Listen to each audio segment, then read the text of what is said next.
Hello again, YouTubers, on with SpongeBob11 back here again on the Other Stuff channel with another Pokemon video game video. In this one, we will be checking out the Pokemon Diamond and Pearl Pokédex, all 482 plus 8 Pokemon and post-story guide. So on top here it says the official Pokemon full Pokédex guide with a limited edition poster inside volume number 2. If you missed out any of our previous Pokemon strategy guide review videos, make sure to click the link there or in the comments below to check out the playlist where we have basically a growing selection of review videos for Pokemon strategy guides.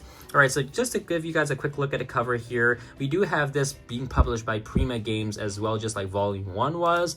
We have the evolutions of the starter Pokemon, official Nintendo seal, and of course Dialga Palkia, and all of the other Pokemon there. So the spine says Pokemon Diamond and Pearl, and we've got Piplup, Chimchar, and Turtwig, the official Pokemon full Pokédex guide. On the back it says, the most complete Pokédex ever. Have you caught them all? What are you waiting for? Bonus, a very cool Pokédex poster inside, which I think is actually the highlight of this entire book.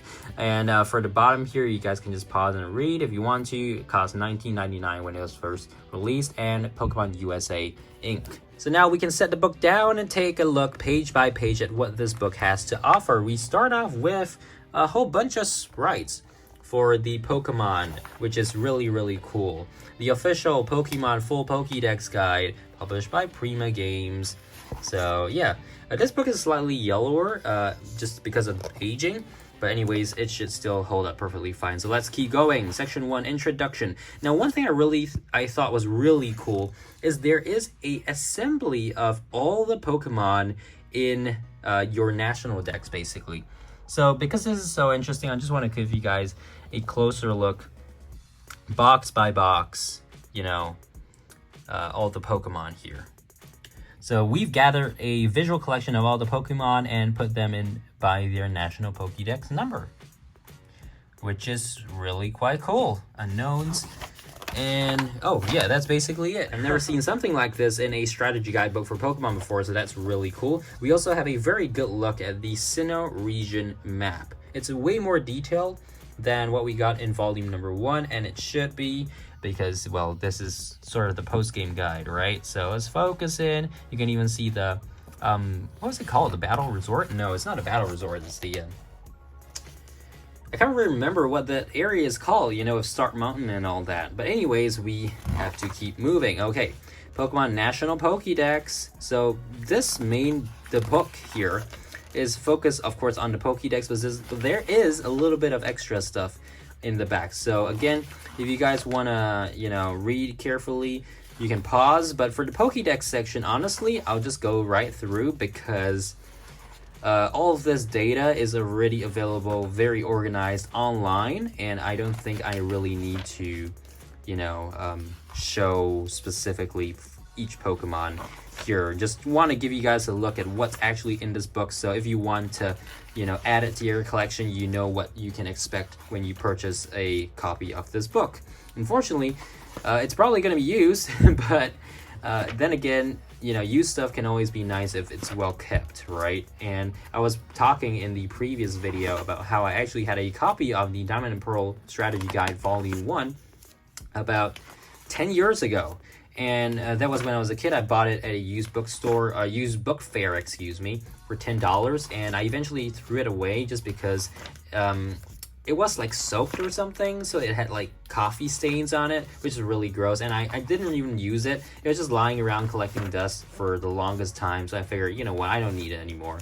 So, well, a couple or almost a decade later, I ended up buying the exact same book for a really good deal.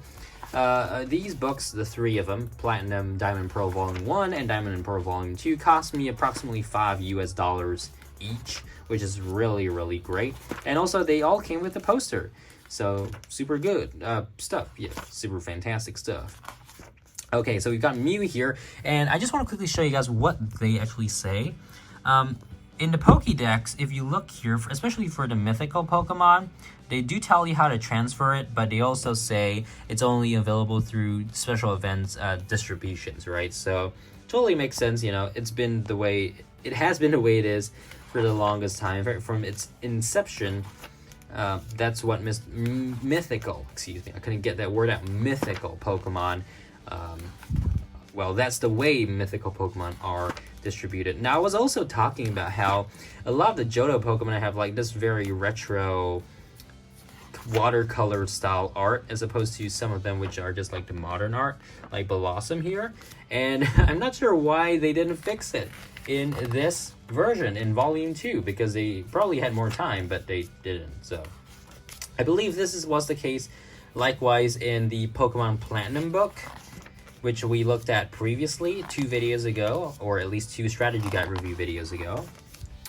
And I was just really puzzled. Why is it the case that they are using that kind of art just for the Johto Pokemon? Or maybe the Kanto Pokemon, if I didn't notice, but I wasn't looking, so yeah, my bad. But anyways, we are coming to the end of the Johto regions decks with the legendary beasts, Tyranitar, and then we've got Lugia, Ho-Oh, and Celebi. So again, Celebi has the extra text there. You can transfer it from the GBA games, presumably Fire Red and Leaf Green, or Emerald, or something like that. Basically the Gen 3 games. So now we are in the Gen 3 decks, and I'm actually kind of excited to see Rayquaza. I think Rayquaza is probably the most popular Pokemon from the Hoenn region, or Generation 3 specifically. But of course the legendaries are there, Kyogre and Groudon, or Groudon and Kyogre. All 3 of them got real great treatment in Omega Ruby and Alpha Sapphire, which is till to this day my second favorite Pokemon game. My top favorite Pokemon game is Pokemon X and Y, not really because of the way the game played, just it's because of the region that the game featured. And by virtue of there not being a Pokemon Z, X and Y is the only game to this point, at least before Pokemon Legends ZA, that you can experience the Kalos region, which is still my favorite region. I love the Pokemon XY anime and XYZ. Those were just, prime time for me. Pokemon, prime time. But funny enough, I didn't play Pokemon until I didn't start playing Pokemon until 2017, or I started playing Pokemon in 2017, when I purchased my very first 3DS console, specifically the new Nintendo 2DS XL. If you guys remember, back in 2017, they released that. What is this? Oh, that's pretty random. So it seems like whoever, the seller of this item, was buying some sort of, I don't know, Pokemon figures. Let's try to focus there. There we go. So yeah, some Pokemon figures. And this definitely doesn't belong in here, but I'll just keep it in anyways. This probably was used as a bookmark or something. But yeah, we've got Kyogre and Rayquaza. There we go. We also have all 4 forms of Deoxys and Jirachi. That's pretty cool. Now we finally get to the Sinnoh. Wait, actually, this is called the Sinnoh Pokédex, but it functions like the National Pokédex. So a little bit confusion there, but anyways, better more than less, right? So we are coming to the end of the Pokédex section of this Pokédex book, focused book, right? Got Gastrodon, Ambipom. So let's see. I wonder, because I actually haven't taken a good look at this book, are they gonna have all the mythical Pokemon here? I assume they would have everything until like Manaphy, because Manaphy was advertised, I believe, with Diamond and Pearl and Pokemon Ranger, or Pokemon Ranger came out first, or something like that. I actually don't really know, because again, I didn't play Pokemon. I wasn't involved in Gen 4. I only got into Pokemon genuinely at the end of the Platinum Platinum TCG series. So with Platinum Arceus, and then Heart Gold Soul Silver, and I only really realized that the games were a thing in Black and White. So I know I missed out quite a bit, but hey, it is what it is. Okay, so we have everything until Manaphy here, and in fact, Manaphy.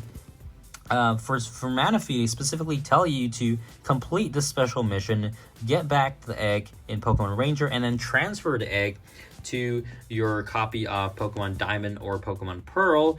I believe it also works with Platinum, so yeah, It's pretty cool. Post-game scenario guide. I don't even know why they call it a scenario, but yeah, it's a strategy guide, guys. It's a whole new world. You know, I remember when Sword and Shield was first announced and they had that whole new world song playing. Wow, I mean, it really felt like a whole new world, that's for sure. How Sword and Shield turned out eventually wasn't as, you know, epic as it was hyped up to be. But hey, I again, there are plenty of flaws in Pokemon Scarlet and Violet, Pokemon Sword and Shield, but I still enjoy both games, especially the DLC portions. I think the DLC portions were definitely the most redeeming of both sets of games, right? And with, you know, the expansion pass for Sword and Shield in the Isle of Armor, especially the Crown Tundra, and then with Hidden Treasure of Area Zero, you know, I thought it made the adventure feel more exciting, I feel. Even though the main adventure was pretty cool, just playing through the main adventure itself didn't make me feel very excited after like 2 playthroughs on one in Violet and one in Scarlet. So yeah, we can actually transfer Pokemon from the GBA games that tells you how to do it, how to locate Pokemon, how to catch wild Pokemon. I believe this generation, Gen 4, was also where they introduced more Pokeballs. I could be wrong about that, but I believe it was Gen 4. I think they'd introduced a couple in Gen 3 as well, and then they kind of peaked at like Gen 4. It died down in Gen 5. There were no new Pokeballs in Gen 6. There was the Beast Ball in Gen 7, and then that's pretty much it. We've not really had any new Pokeballs since then. Not that we really need to, you know, the thing is sometimes we don't really need more stuff if they don't perform a necessary function. And I know that's a little bit utilitarian to say, but, well, I would be happy if they actually came up with new Pokeball designs. That would be really cool. But for now, we have the Apricorn balls in Pokemon Scarlet and Violet and Pokemon Sword and Shield. So yeah, I'm pretty satisfied with those, especially with the guaranteed catches in the Terra raids. Those are always great. So Laceon Ruins. Yeah, okay, so basically they tell you to, you know, going back to all the areas where you can catch different Pokemon as part of this capture guide, which is really helpful, I would say. Pokemon Mansion, Route 222, Sunny Shore City, Route 223, and the Pokemon League. Again, because Brilliant Diamond and Shining Pearl were, you know, remade to be very specific to this game, well, you could basically use this book as a guide for Brilliant Diamond and Shining Pearl, and most of the game would be exactly the same. Just in terms of graphics, there will be differences, of course. So we also have the Poke Radar. I believe this was the first generation that had a Poke Radar, and then, you know, you saw that being used a lot in the Pokemon X and Y games. Okay, so there are a couple of Pokemon that you obtain through story events, and they do tell you that. Again, Origin Giratina, Skyform Shaman, they're not in this game. Rotom forms, and they were only introduced with Pokemon Platinum, but hey, you know, it's perfectly fine. That's giving you a reason to play Pokemon Platinum, right? I've never played Pokemon Platinum. I've never played the original Diamond, original Pearl. So, yeah. I haven't played Heart Gold and Soul Silver either. Maybe one day I'll actually manage to finally cough up enough cash. I really don't want to, even though I could. Oh, look at that. Okay, so this is really cool. So let's just take a closer look at this. Dual slot Pokemon. So you use the Pokemon games on the GBA to find more Pokemon. They have photos of the Pokemon GBA cartridges. This is a new one. Pokemon Ruby, Sapphire, Emerald, Fire Red, and Leaf Green. I really wish they brought back like the color cartridges. Unfortunately, it doesn't seem like it's going to be a thing, even for other non-Pokemon games for Nintendo. We have seen for the 3DS a lot of different colored boxes. Of course, Pokemon, they had the Omega Ruby red cover and the Omega Ruby, or not cover, but the case. And the Alpha Sapphire blue color case in Europe, Australia, and specifically Japan, which is, the cases in Japan are actually compatible with those from North America. So you could theoretically just buy the Japanese copy and swap the cover arts, and you would have a very nice English US version of Pokemon Omega Ruby or Alpha Sapphire in their respective red and blue cases. As for other color cases, I know there's like Super Mario Maker with like the yellow case. Detective Pikachu had a yellow case in Europe and Australia, so that was really cool. Too bad they didn't do it for North America.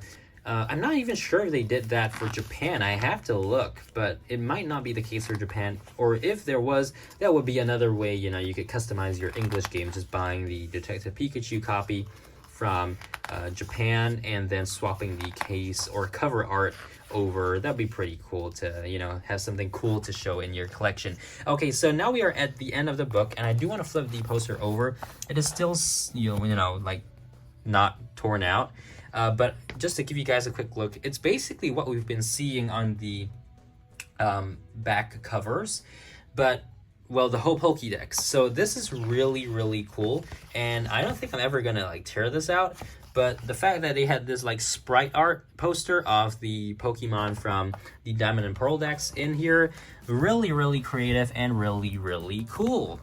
Alright, so that is our review, overview of Pokemon Diamond and Pearl's Strategy Guide Volume 2. Make sure to subscribe, like, and I hope you guys enjoyed the video. If you guys were planning to purchase this for your collection, hopefully this video gave you guys a good look at it, and you can now make an informed decision on whether to add this to your collection or not. So that rounds up the trio of new Pokemon Strategy Guide review videos, Platinum and Diamond and Pearl, Volumes 1 and 2.